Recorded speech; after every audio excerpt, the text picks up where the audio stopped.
I was singing along to the radio while cleaning. My sister-in-law walked by. Sounds like regret with a melody. My mother-in-law added, even the walls are cringing. My husband said, maybe just keep it down. I turned off the music. But that night, I booked a karaoke room and invited everyone except them. The stories from that night? They're still watching them online. I don't sing because I think I'm good. I sing because sometimes I need to feel like I exist.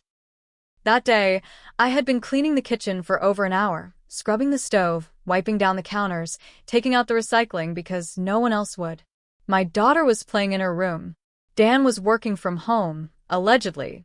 His sister Rachel was scrolling on her phone in the living room like she always does. And Sharon, my mother-in-law, had just finished telling me how store-bought potato salad is an insult to real food. I put my earbuds in and played some 90s songs I grew up with.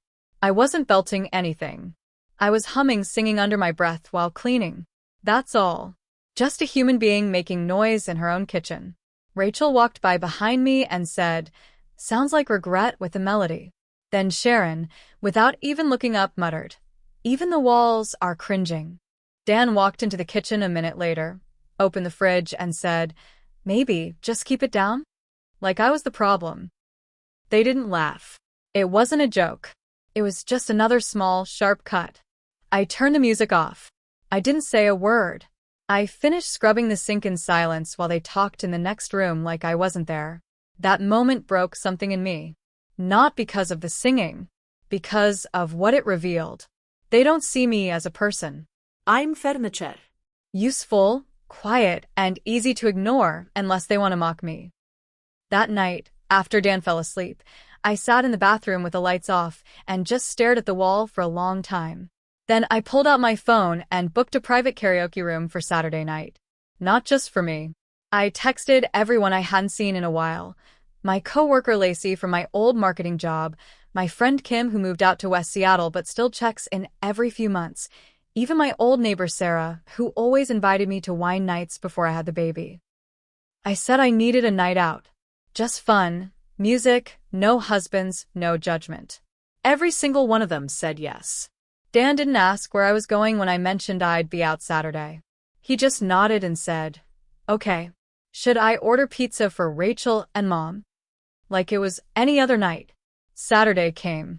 I wore jeans that actually fit and a black tank top I'd shoved in the back of my closet because Sharon once told me it made my shoulders look wide. I curled my hair. I wore mascara. I looked in the mirror and said out loud, you're allowed to be a person. The karaoke room was downtown, tucked between a faux place and a Korean bakery. It was small, private, dark enough to feel safe. By 7 p.m., there were 10 of us there. Women who knew me before I became the version of myself that just says, okay, sure. We drank. We laughed. We sang like fools. I did since you've been gone. You ought to know. And I will survive. And yeah, I screamed half the notes and cracked my voice and almost fell off the stupid little stage.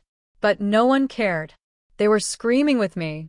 They were recording, cheering, hugging me. Lacey filmed me halfway through the night, right when I nailed the chorus to I Will Survive, and put it on TikTok. Caption: when they say you can't sing, but forget you've survived worse.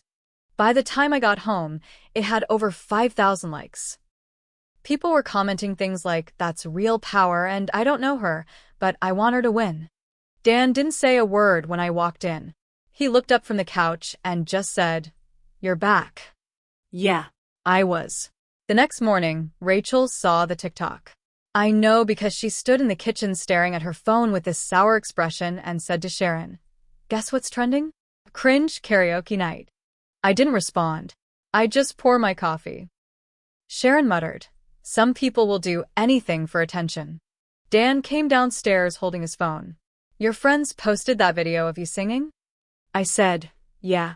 And a few thousand strangers seemed to like it. He didn't know what to say. Because for the first time in years, people outside our little toxic bubble saw me as someone worth watching. Then it snowballed.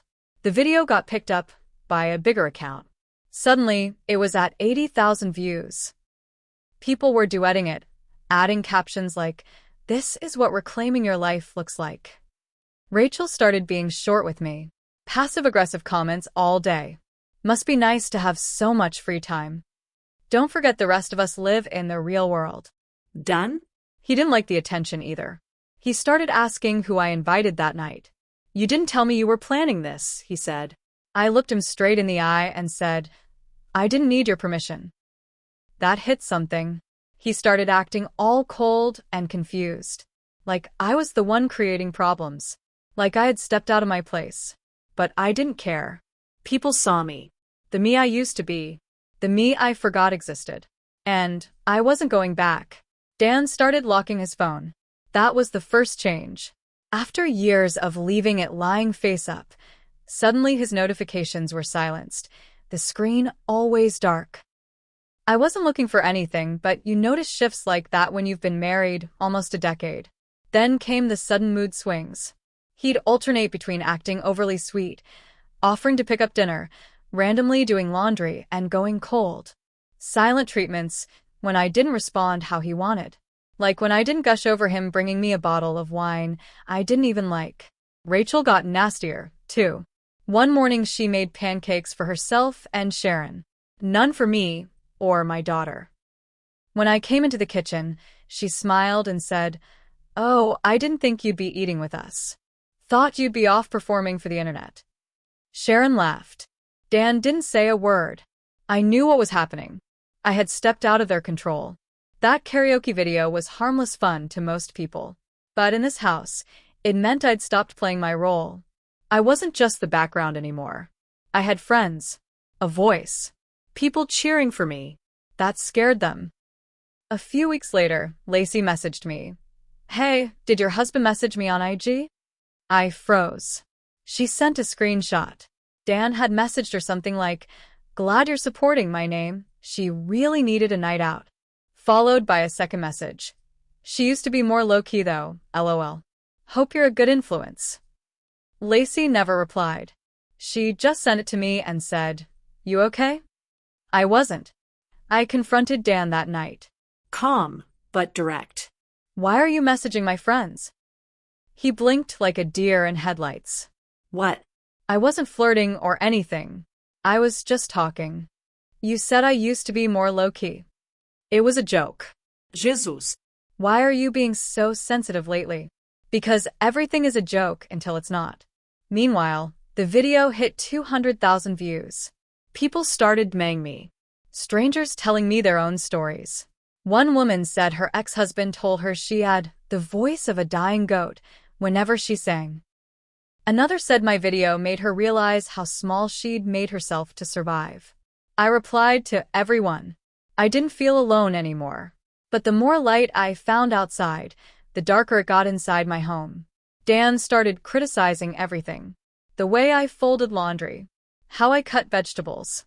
He snapped at our daughter for things he used to ignore, small things, like forgetting to put her shoes in the bin. Then came the financial stuff. I tried to buy a pair of new sneakers. Nothing fancy. Just something that didn't have holes in the sides. Declined. I checked our account. Dan had moved half our savings into a business emergency fund he never mentioned. When I asked him, he acted like I was overreacting. "It's still our money," he said. Except it wasn't. Not anymore. I started documenting everything. Quietly. Screen recording his messages. Taking pictures of bank statements. Writing down dates and times of arguments and comments. I opened a new email account. Saved everything there. Because deep down I knew what was coming. And I wasn't going to let them catch me off guard. A week later, I got a text from my friend Sarah. "You okay?" Rachel messaged me something weird. Attached was a screenshot. Rachel had messaged her saying I was going through something and that I'd been acting out of character, and maybe people should give me space. I saw red. They weren't just mocking me anymore. They were trying to isolate me. Make me seem unstable. Like I was having some kind of breakdown. Classic gaslighting. I told Sarah the truth. Then I messaged everyone Rachel had reached out to and set the record straight. That's when I decided, no more playing defense.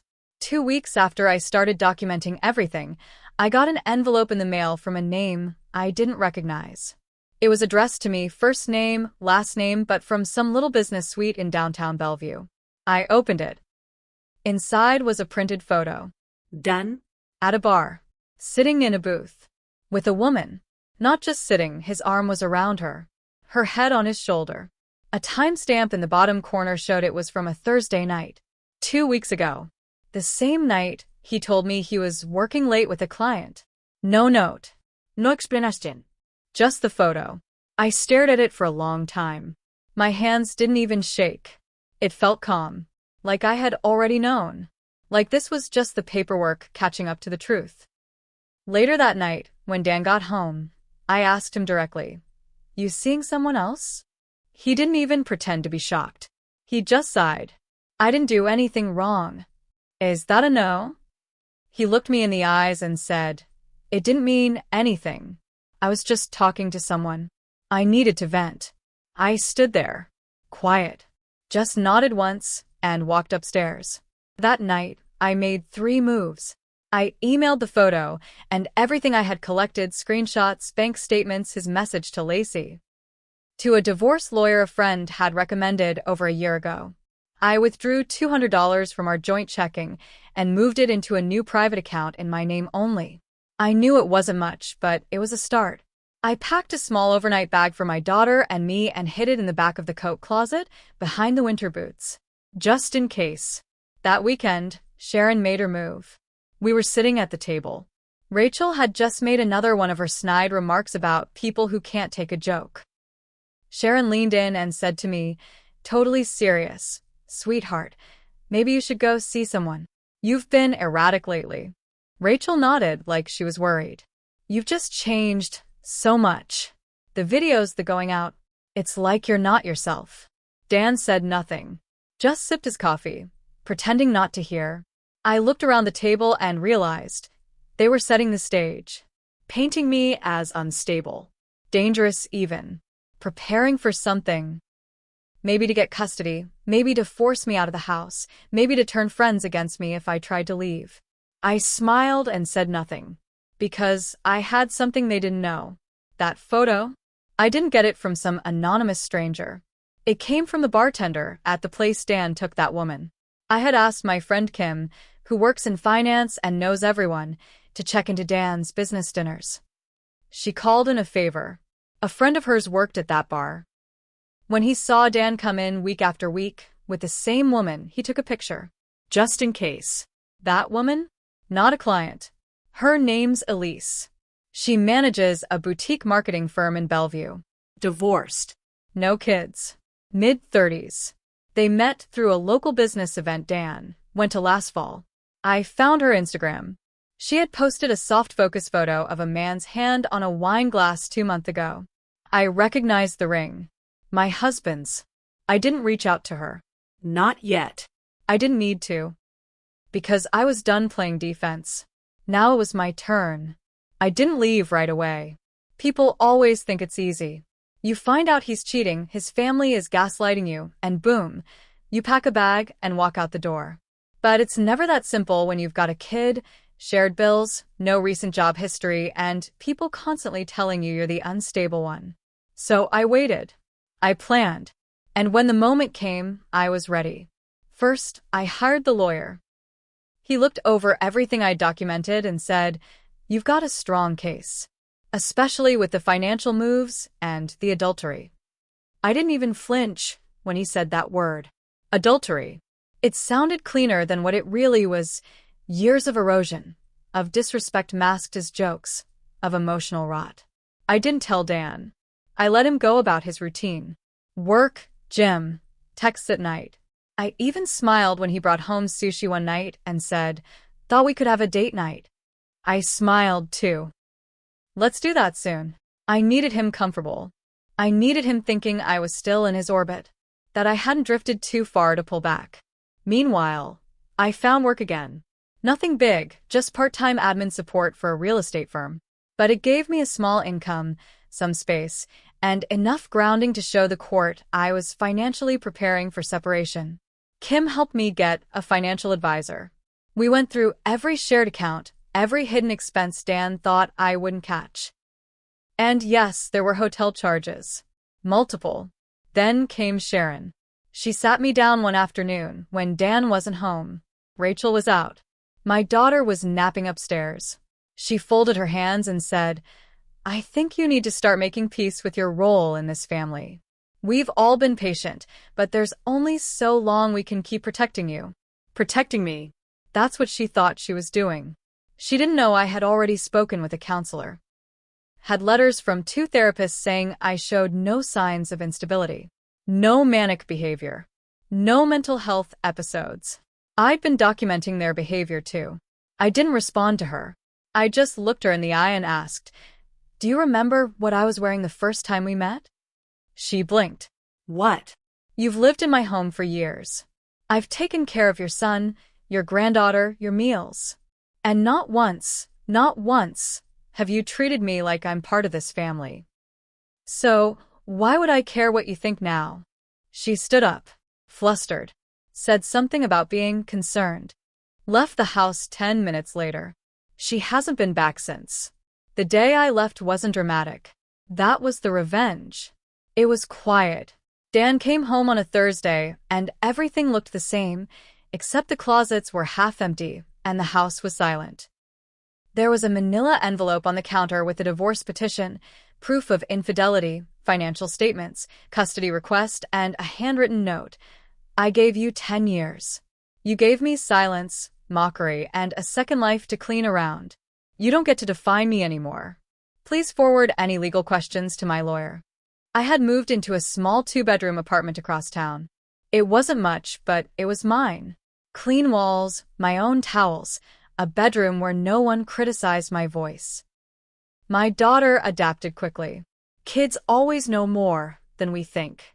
One night, as I tucked her in, she asked, "Mommy, why is it so quiet here?" I smiled. "Because no one's yelling." Rachel tried texting me. Something like, "You didn't have to make it so public. Dan's going through it." I never replied, but I made sure every video, every photo from that karaoke night stayed online. It became a symbol, not of my singing but of that first moment I reclaimed my voice. It's at 1.2 million views now. I don't read all the comments anymore, but one stood out recently. It said, "You can hear it in her voice, the moment she realizes she's finally free." Dan fought the divorce at first. Then the lawyer showed him the evidence. He settled quietly. I got primary custody, no spousal support owed, because I made it clear I wanted nothing from him, and the court even acknowledged his financial dishonesty. He lost access to several joint assets. I froze the accounts before he could touch them again. Rachel moved out of his house. Sharon moved back in. That's his life now, trapped with the same people who trained him to mock women who smile too loudly, sing too freely, or want too much. My life is quiet now, but not silent, because sometimes I still sing while I clean. And these days, the only thing I hear back is the sound of my own voice, stronger, steadier, and completely, unapologetically mine. Revenge served. Justice earned.